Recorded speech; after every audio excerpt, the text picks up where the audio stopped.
আসসালামু আলাইকুম। আশা রাখি আপনারা ভালো আছেন। আলহামদুলিল্লাহ আমি অনেক ভালো আছি। বসন্ত শুধু মানুষের মধ্যেই লাগে না, গাছের মধ্যেও লাগে। গাছগুলো ফাঁকা হয়ে গেছে, গাছের সব পাতা ঝরে পড়ে গেছে, আবার নতুন পাতা হবে।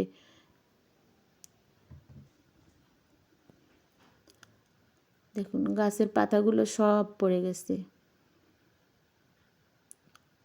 আর গাছগুলো একদম পাতাহীন, পাতা শূন্য। আমের মুকুরে গাছগুলো ভরে গেছে।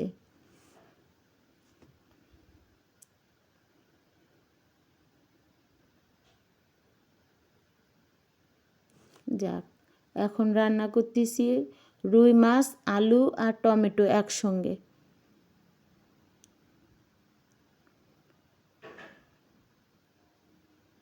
রোজা থেকে একটু ক্লান্ত লাগে, রান্না করতে ভালো না লাগলেও রান্না করতে হয়।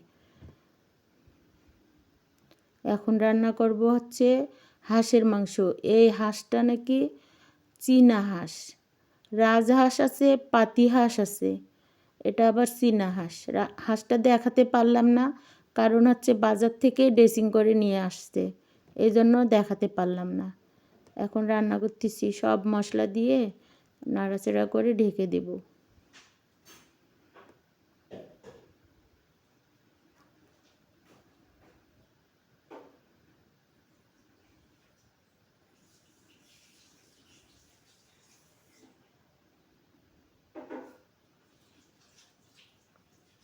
মাংসটা কষিয়ে নিচ্ছি।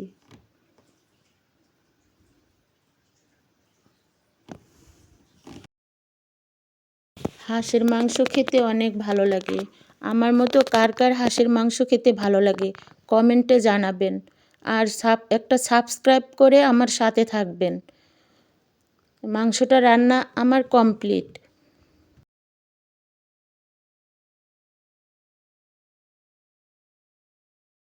আর হচ্ছে অফ ক্যামেরায় কী কী রান্না করলাম, লাউ, তারপর হচ্ছে আলুর ভর্তা, আরও একটা মজাদার খাবার, এটা হচ্ছে শুকনা মরিচ আর পেঁয়াজের ভর্তা। এই ভর্তাটা আমার অনেক ভালো লাগে।